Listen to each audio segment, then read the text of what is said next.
Julian, you highlighted the board leadership as a key ingredient in ensuring high quality care and good patient experience. Can you tell us how that works in your trust? Yes, the board is responsible at the highest level for what goes on in the hospital, so it's absolutely essential that the board has good information and oversight about what's going on from boardroom right through to the ward. So what we do is we make sure that the whole board has a clear understanding, both non-executive directors and executive directors, about our mission on patient safety and quality, and that entails making sure that we're all adequately trained and expert in interpreting the data that comes to the board.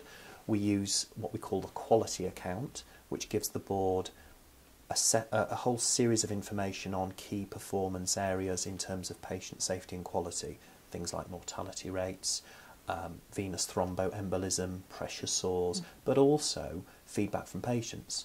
How many of them would recommend us, what the key learning from complaints has been, record of incidents and serious untoward incidents in particular, any themes or trends. So all of that information is collected and acted on. We've heard from other seminars that board members don't always have the skills to be able to ask the right questions, particularly clinicians.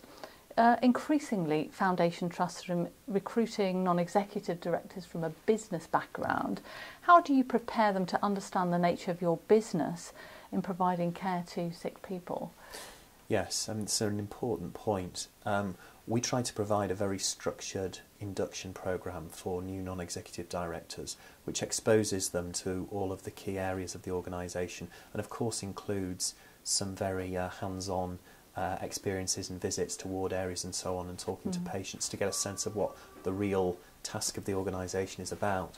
But we also have some structured training and development, and when we look at something like the quality account, which has a whole set of information about care and treatment and feedback from patients, we make sure that the non-executives are able to go through that with the director of nursing or the medical director or myself before the board meeting, to ask all the questions that they might not want to ask in the board, to ensure they fully understand that, so that new non-executive directors can come into the organisation with a sense of confidence about being able to manage and handle the data, and be able to be in a position to challenge where necessary on the information in front of them. I understand you're a believer in whole board development as well. Yes. Can you tell us a bit about how you've invested in your Yes, development? absolutely. We felt it was really important that the whole board, non-executive and executive, learned together. So we spent 2 days out of the organisation on a programme which is called Boards on Board, run by the Institute for Healthcare Improvement. That was all about the importance of patient safety and quality. That talked about the importance of patient stories, of being really clear about your objectives, of having absolute focus and unrelenting clarity about the quality of care in your organisation. And that training programme has really helped the board in terms of its own performance, and indeed its own networks into the organisation, and indeed externally, about feedback on quality of care. No organisation likes to hear about complaints, and it's a bit trite for organisations to say they're a learning organisation, but we hear a lot of that.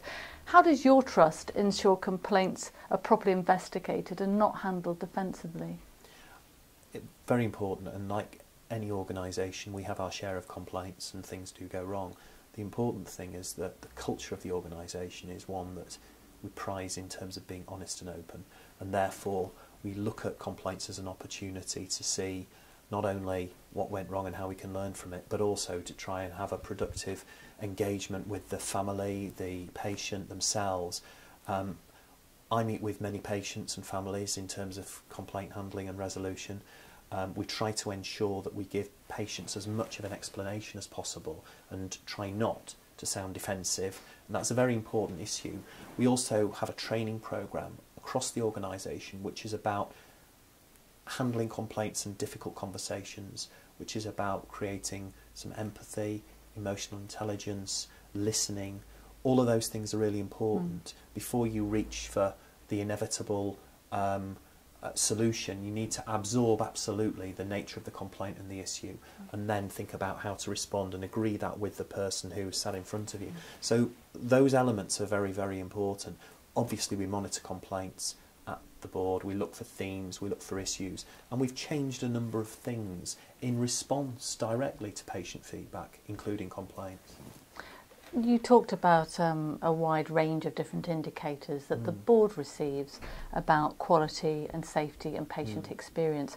How do you bring all of that together to give you an overall impression of how well you're doing? Yes, we do that in a number of ways. One of the most important is that we have a quarterly publication that we pull together called What Our Patients Are Saying, which brings together formal elements in terms of complaints and patient advice and liaison service, as well as patient stories, anecdote, feedback from visits that we do in the organisation to wards and departments, feedback from our members, our governors, and we gather a whole series of feedback and pull that together into a quarterly publication. That gives us a really good idea about where there are concerns or issues from a whole cross-section of patients and public. Julian, you've worked in a number of hospitals, and I've heard people today say, well, it's all right for him. He works in a hospital with a good reputation. It's going to attract the good people. From your experience, what's the biggest single factor that stops all NHS organisations putting patient needs and experience first? I really don't think that there's any